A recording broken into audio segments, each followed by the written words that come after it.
दोस्तों, देश की राजनीति में ये अमृत काल है। इस अमृत काल में बेरोजगारी से लेकर महंगाई और कुपोषण से लेकर खराब स्वास्थ्य सुविधा तक सब कुछ तो है ही। कमी तो किसी चीज की छोड़ी नहीं है मोदी सरकार ने आपके लिए।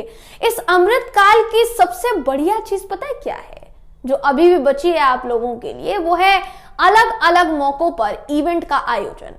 हमारे पीएम मोदी जी की छवि को सुंदर दिखाने के लिए सत्ताधारी दल किसी भी मौके को इवेंट में बदलने से नहीं चूकता। लेकिन इस बार साहेब क्रिकेट मैच की तरह ग्राउंड जीरो पर नहीं गए। शायद उन्होंने राहुल गांधी की बात को सच में सीरियस ले लिया है और साहेब फोन से ही जायजा ले रहे थे। ऐसा कहना उनके भक्तों, नेताओं और नोएडा के दफ्तरों में बैठे बरसाती मेंढकों की तरह टर्र टर्र करने वाले पत्रकारों का है दोस्तों, जो कि दो ही काम करते हैं। पहला, देश में नफरत का बीज बोने का काम, और दूसरा, साहेब की नफरत में महाकाव्य पाठ करने का काम। हिमालय को विकास के नाम पर खोखला करने का जो काम चल रहा है, उसने प्रकृति को इतना मजबूर कर दिया है कि ये लोगों के लिए खतरा बन गई है दोस्तों। मगर दुनियादारी कहीं ना कहीं बुनियादी ढांचे के विकास के नाम पर जो नंगा नाच चल रहा है, वो किसी ना किसी बड़े खतरे को बुलावा भेज ही दे रहा है। और यही बुलावा भेजा गया। अब इस सबके बीच दिवाली के दिन से जो 41 मजदूर संघर्ष, मेहनत, लग्न और धैर्य के बाद बाहर निकल के आए हैं, पूरा देश खुश था। लेकिन भाजपा के लोगों ने दोस्तों इंजीनियर और मजदूरों की मेहनत को भी हाईजैक कर लिया। पूरा का पूरा क्रेडिट दे दिया किसको?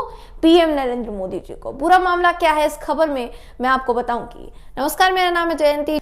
41 मजदूरों को बाहर निकाल लिया गया, जिसके बाद से तो पूरा देश ये कह उठा कि भारत के मजदूरों जैसा कोई नहीं। लगभग 17 दिनों तक देश के मजदूरों ने जिस हिम्मत और हौसले का परिचय दिया दोस्तों, उसने सबको, इन मजदूरों को सलाम करने पर मजबूर कर दिया, क्योंकि वाकई में इन्होंने बहुत जज्बे का काम किया है, निकालने वालों ने भी और वहां रुके रहने वालों ने भी। लेकिन भाजपा के लोगों को तो देखिए, इस पूरे हौसले की उड़ान का पायलट पीएम मोदी को घोषित करना था, तो लग गए काम पर।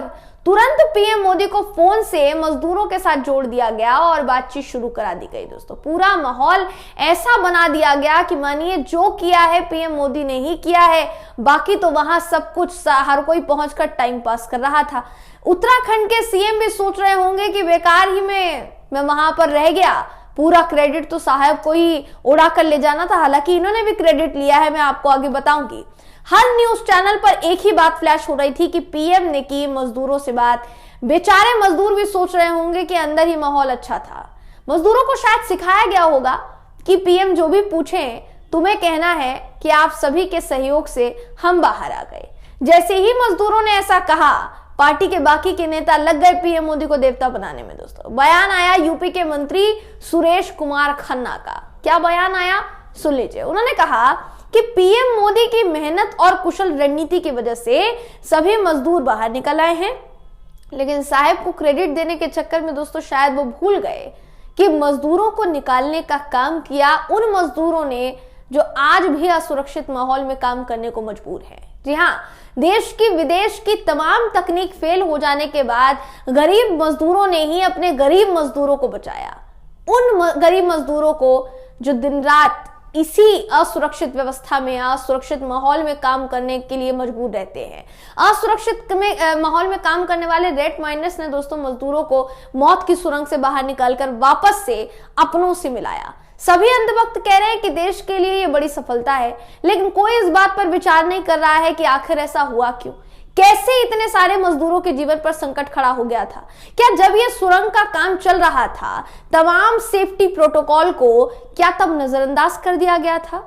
तभी 41 मजदूरों की जान पर बनाई थी दोस्तों। वरना आप समझिए कि ऐसा कैसे हो सकता है? कोई इस विषय पर बात नहीं करना चाह रहा है, कोई ये नहीं पता लगाना चाह रहा है कि आखिर ये हुआ कैसे।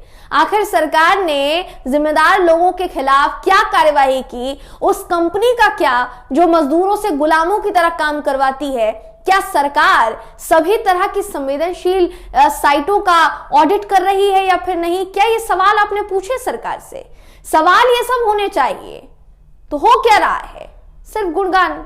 आपको बता दें दोस्तों, जो मजदूर फंसे थे उसमें से ज्यादातर देश के सबसे बड़े राजनीतिक सूबे यूपी से आते थे और सत्ता दल जानता था कि अगर मजदूरों को हल्का भी कुछ हुआ या इनकी जीवन लीला समाप्त हुई तो बात पक्की है कि यूपी में राम के नाम पर परवान चढ़ने वाली जो राजनीति है ना, मजदूरों के मौत की सुनामी आके ध्वस्त कहीं ना कहीं उसके आगे हो जाएगी। शायद इसलिए भी इतने बड़े स्तर पर एक रेस्क्यू लाइव टेलीकास्ट बाकायदा किया गया और आखिर में पीएम मोदी को गेस्ट अपीयरेंस देकर ये संदेश देने की कोशिश की गई। दोस्तों, ये लोगों को संदेश देने की कोशिश की गई कि जो किया है मोदी जी ने ही किया है, बाकी तो वहां सब कठपुतली थे। पीएम मोदी और भाजपा को समझाने वाले जानते हैं कि पीएम की आंखें कहीं और, निशाना कहीं और होता है उनका, लेकिन इस पूरे इवेंट ने कई सुरक्षा सवालों का गला घोट दिया। इस पूरी घटना को देखकर तो देखिए ऐसा लगता है कि वहां सुरक्षा मानकों को पूरी तरह से फॉलो नहीं किया जा रहा था, क्योंकि जहां सुरंग का काम चलता है वहां माना जाता है कि सुरंग कभी भी धंस सकती है, तो सुरंग ड्रिलिंग मशीन होना वहां पर जरूरी है। लेकिन वो भी घटना के बाद हरिद्वार से मंगाई गई थी। सोचिए, ये अकाल था उपकरणों का।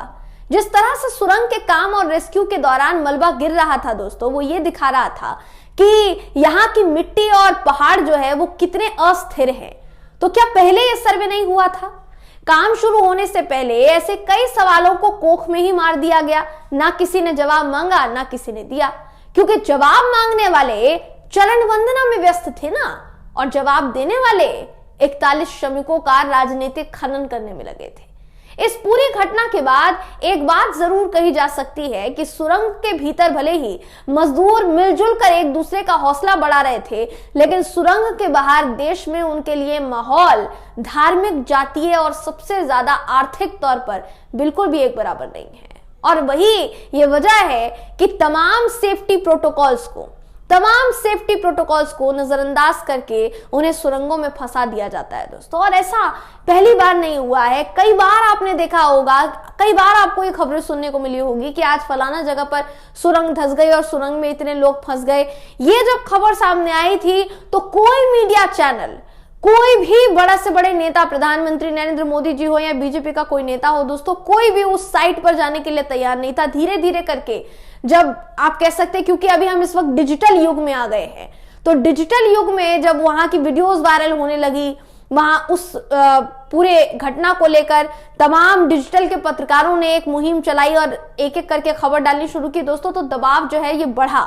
और दबाव बढ़ने के कारण फिर जाकर सरकार ने इस पर पूरी तरह से ध्यान दिया, और वो भी ध्यान दिया अंत के कुछ समय में, जब सारी चीजें फेल हो गई। सवाल ये उठता है कि आगे जाकर अगर ऐसी कोई घटना होती है तो क्या सरकार के पास कोई ऐसा तरीका है कि आगे जाकर ऐसी घटना अगर हो भी तो भी हम उसको संभाल लें? ये एक बड़ा सवाल है। और सबसे बड़ा सवाल जो शुरुआत में मैंने उठाया भी, कि जांच कब होगी? क्या जांच होगी भी या फिर नहीं होगी? क्या इस बात की जांच होगी कि तमाम जितने भी मजदूर थे वो अंदर कैसे फंसे? क्या इस बात की जांच होगी कि उन पर ऐसा संकट आया क्यों? क्या इस बात की जांच होगी कि किस कंपनी ने उनको उस काम का ठेका दिया था? क्या इस बात की जांच होगी कि कंपनी ने कहीं कोई भ्रष्टाचार तो नहीं किया है जिसकी वजह से 41 मजदूरों की जान खतरे में पड़ गई? और अंत में उनको निकलवाने के लिए जब सारी तकनीक कुछ काम नहीं आया तो गरीब मजदूरों को ही दिल्ली से बुलाया गया, जिनमें से एक मुन्ना कुरैशी थे, वकील खान थे। वकील खान के अलावा इनकी 12 लोगों की तकरीबन टीम थी, जिन्होंने 24 घंटे के अंदर अंदर उन तमाम 41 मजदूरों को सुरंग से बाहर निकाला दोस्तों। तो वाकई में अगर देखा जाए तो ये खबर बड़ी होनी चाहिए, लेकिन अब धीरे धीरे करके इसको क्रेडिट लेने की होड़ में एक जो मंच तैयार किया जा रहा है, उस मंच तले दबाया जा रहा है दोस्तों इस पूरे मुद्दे को। इस पूरी खबर को लेकर आप क्या सोचते हैं, आपकी क्या राय है, कमेंट करके जरूर बताइएगा। वीडियो अगर आपको पसंद आया हो तो वीडियो को लाइक कीजिए, शेयर कीजिए, चैनल को सब्सक्राइब करना बिल्कुल भी ना भूलें। फिर मुलाकात होगी आपसे अगली वीडियो में, तब तक के लिए नमस्कार।